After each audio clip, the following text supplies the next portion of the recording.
Seguramente la mayoría habéis escuchado el refrán: a quien buen árbol se arrima, buena sombra le cobija.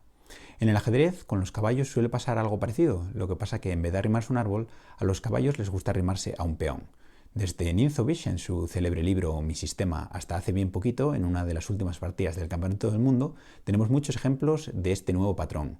Así que vamos a verlo en uno más de estos 100 patrones que hay que saber.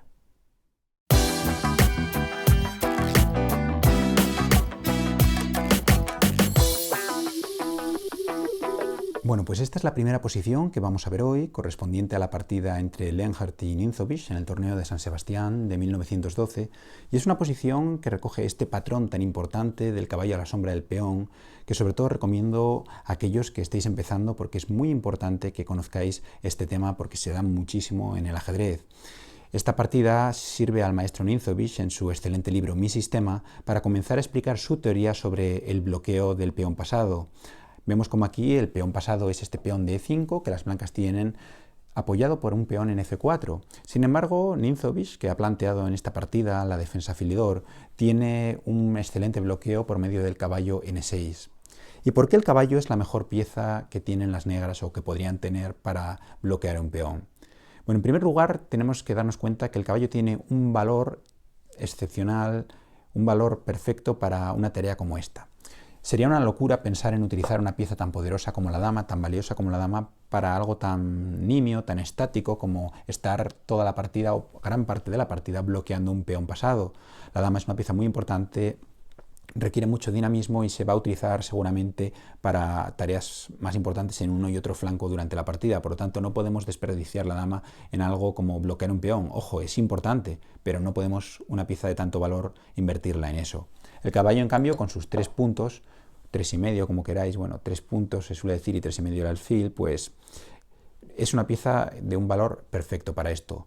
Pero además tiene otro valor añadido, porque podríamos pensar, bueno, ¿por qué no el alfil? El alfil también vale por ahí 3 puntos o 3,5 puntos, ya digo, según los autores.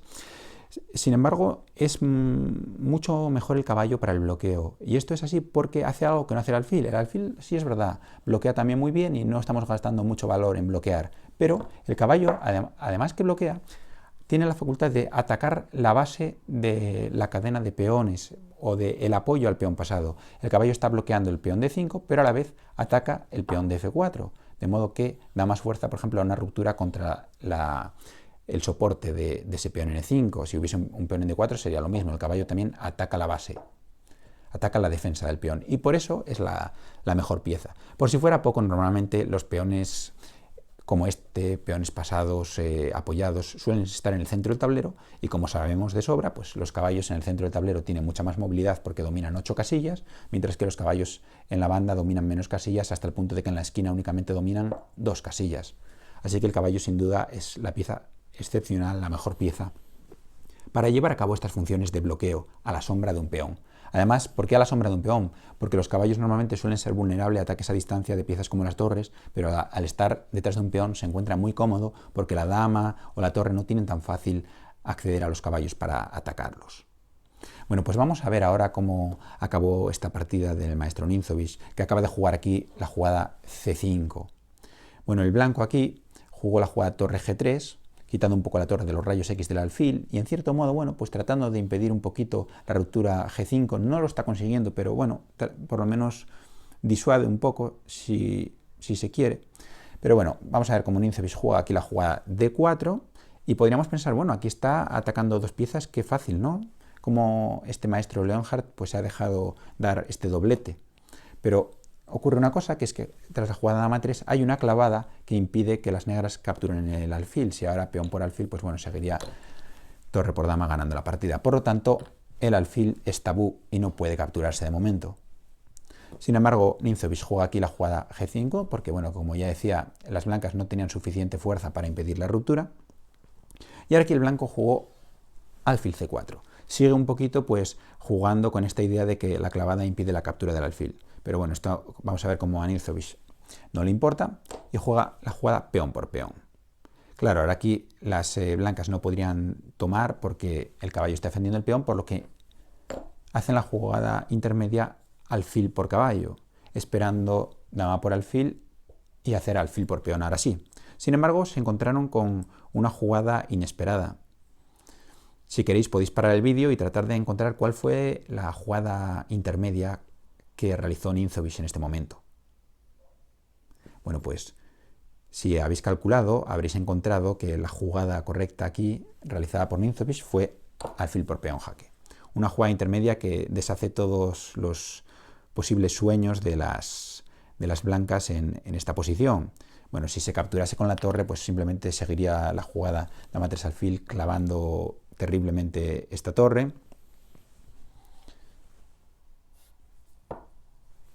Y si se siguiese con rey por alfil, bueno, pues las negras entrarían por la diagonal con jaque y ahora, bueno, una jugada como rey F1, ¿no? Para evitar por lo menos que le coma la torre con jaque en alguna de las variantes, bueno, simplemente seguiría peón por torre, alfil por torre y peón por peón. Y ahora, pues las negras van a hacer una nueva dama y la posición de las blancas es totalmente desesperada. Así que bueno, vamos a reconstruir un poquito nuestra posición. En el momento en el que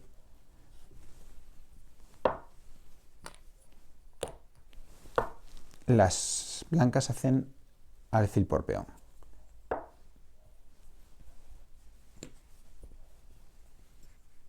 Bueno, esta es la posición. Os recuerdo, no alfil por peón, sino alfil por caballo. Aquí el blanco acaba de hacer alfil por caballo y Ninzovic hizo alfil por peón jaque.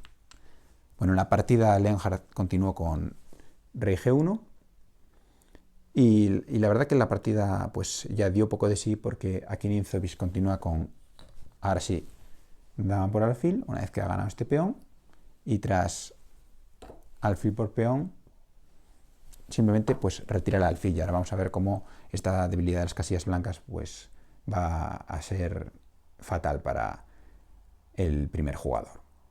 Bueno, aquí simplemente siguió peón por peón. La verdad que aquí es muy difícil sugerir jugadas para el blanco.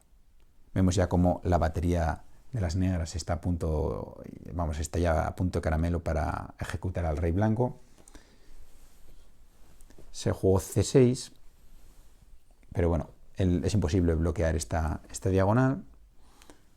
Y ahora aquí el blanco lleva a cabo un fútil intento de huida, pero bueno, tras torre por torre, peón por torre, la dama entra en G2 con jaque.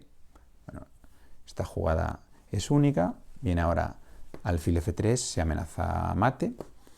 El blanco, bueno, pues trata de defenderlo a ver si no se da cuenta, pero claro, tras dama G1, pues las blancas tienen que abandonar porque si rey 2 seguiría dama por torre, jaque mate, mientras que si las blancas se cubren simplemente la sencilla dama por dama, rey por dama y alfil por torre, ganaría la partida de una forma muy, muy limpia y muy sencilla. Así que bueno, este ha sido el primer ejemplo, pero vamos a ver cómo a lo largo de la historia y hasta hace bien poquito, pues tenemos muchos ejemplos de caballos que se encuentran bien a la sombra de un peón, como precisamente en una partida del Campeonato del Mundo que recientemente se está jugando en la ciudad de Nueva York. Bueno, pues la posición que tenemos ahora en el tablero pertenece nada más y nada menos que al Campeonato del Mundo que se está jugando en estos momentos en Nueva York entre el campeón Magnus Carlsen y aspirante al título mundial Sergei Karjakin. Esta posición pertenece a la partida número 8, donde después de una serie de 7 tablas, por fin el aspirante logró ser el primero en ganar una partida y se colocó con la ventaja en el marcador que aún mantiene en estos momentos. Aquí la verdad es que la posición es muy interesante porque a pesar de que el negro tiene un peón de menos, cuenta con un peón pasado muy fuerte en A3 que está a solamente 2 casillas de llegar a coronar, por lo que las blancas tienen que extremar al máximo sus precauciones.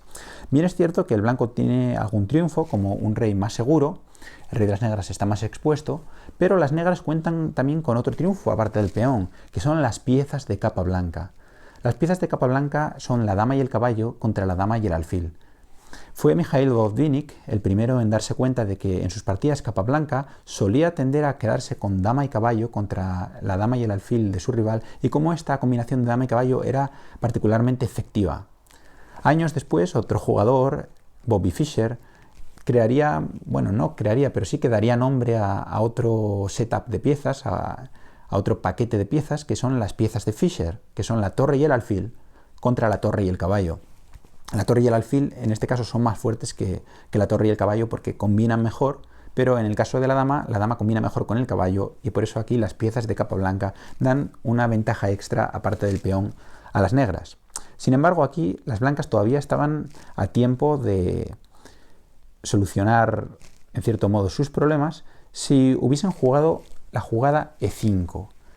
Entregando el peón, devolviendo el peón, por ejemplo, las negras podrían capturarlo inmediatamente, caballo por peón, pero asegurándose por lo menos un juego para su alfil que, en cierto modo, en alguna línea, incluso si se cambian las damas, pues podría estar a tiempo de detener el avance del peón de las negras.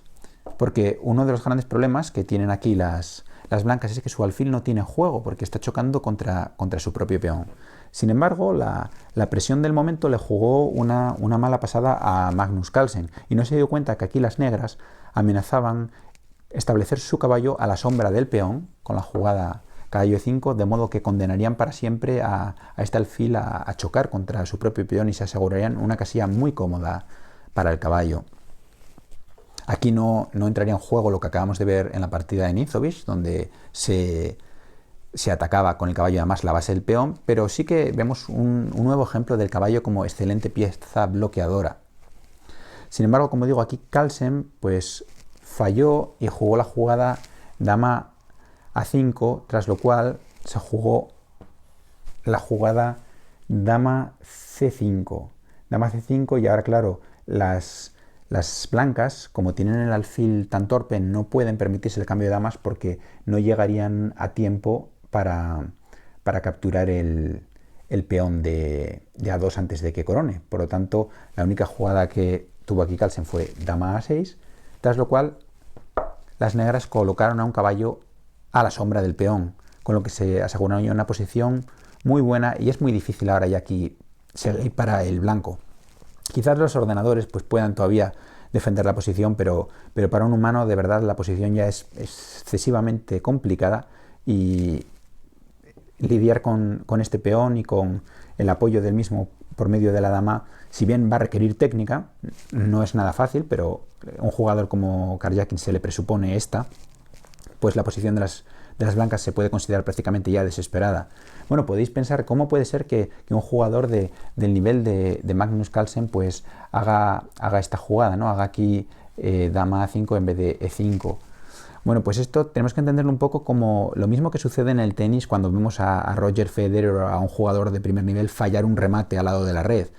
Pues por supuesto que Federer sabe meter esa bola, ¿no? Y por supuesto que Carlsen aquí se da cuenta o tiene conocimientos de sobra para darse cuenta que tiene que entregar el peón, pero hay muchos factores en juego. En cierto modo, esto es lo que hace que se parezca a un deporte, el ajedrez, y claro, en esta situación concreta pues falló, al igual que en una situación concreta, pues un jugador de primer nivel de tenis puede fallar una bola muy fácil, pero no es que Carlsen no sepa aquí que le están metiendo un caballo a la sombra del peón. Pero bueno, vamos a ver cómo acabó la partida, porque es muy instructivo cómo se derrumba todo rápidamente para el blanco después de que el negro coloca aquí el caballo a la sombra del peón. Bueno, como digo, aquí la posición era ya muy difícil y Carlsen comete una pequeña imprecisión más, hace la jugada dama 6, muy natural también, ¿no? Trata de evitar el avance directo del peón y mantener la dama lo más cerca del rey para, en cierto modo, pues poder amenazar a un continuo, controlar un poquito que la dama no se vaya para iniciar jaques. Pero el problema es que el blanco tiene una posición prácticamente de Zugzwang en este momento, y tras la jugada H5, una jugada muy fuerte, la posición de las blancas es ya desesperada. En cierto modo, con esta jugada, en alguna variante de intentos de jaque continuo, pues el negro se está asegurando la casilla H6 para su rey, al tiempo que le está pasando, en cierto modo, el turno a las blancas en un momento muy desagradable, porque vemos que el blanco no tiene jaques, y si juega como en la partida la jugada H4, inmediatamente queda débil la casilla G4 y vamos a ver cómo aquí Karjakin castiga inmediatamente esta jugada por medio de un bonito recurso, vamos a llamarlo táctico. Es más, si queréis, los que no hayáis visto la partida, si no la hayáis visto, porque yo creo que prácticamente todo el mundo del ajedrez ha visto ya esta partida, pues podéis parar el vídeo y tratar de encontrar aquí la jugada ganadora de las negras. Pues bueno, muy elegante aquí, la jugada ganadora de Karjakin fue la jugada A2. Vemos cómo está amenazando con el peón, ignora la posibilidad de que haya una captura inmediata, porque si las blancas capturasen el peón, seguiría la jugada caballo G4. Bueno, vemos como irse con el rey a H1 no es posible, porque simplemente las negras jugarían dama C1 y ahora la casilla H2 está bloqueada por el caballo, porque la única jugada sería alfil F1, pero dama por alfil sería mate.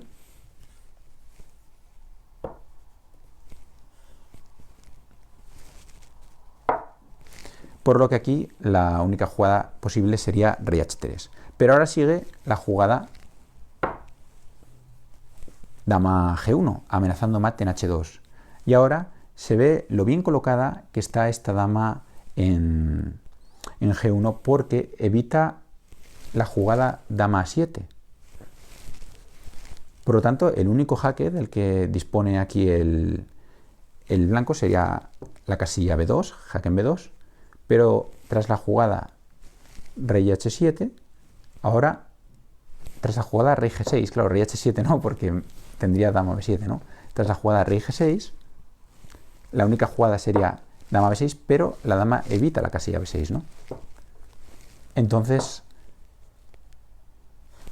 vemos cómo tan solo tienen un jaque las blancas y ya no pueden evitar el mate. ¿Por qué no pueden evitar el mate? Porque alguna jugada de alfil, como por ejemplo alfil F3, el último intento ya, si queréis, para cubrir la casilla H2, pues se encontraría con la jugada caballo F2. Y ahora las blancas están en jaque, no pueden mover el rey, por lo tanto la única posibilidad sería sacrificar la dama, pero bueno, la desventaja material es inasumible y la partida estaría perdida. Así que, bueno, aquí vemos un claro ejemplo de cómo un caballo a la sombra de un peón ha servido para ganar nada más y nada menos que una partida en un campeonato del mundo que, como han demostrado las 7 partidas anteriores, no es nada fácil. Bueno, pues esperamos que os haya gustado el vídeo y que a partir de ahora no se os escape en vuestras partidas la posibilidad de colocar un caballo a la sombra de un peón, porque ya sabéis que le va a cobijar bien, y no permitáis a vuestro rival que lo haga, como en el caso de Magnus Carlsen contra Sergei Karjakin. Así que bueno, nos vemos en nuevos vídeos de estos 100 patrones que hay que saber, aquí en el Círculo de Ajedrez José Raúl Capablanca, con ajedrez para todos.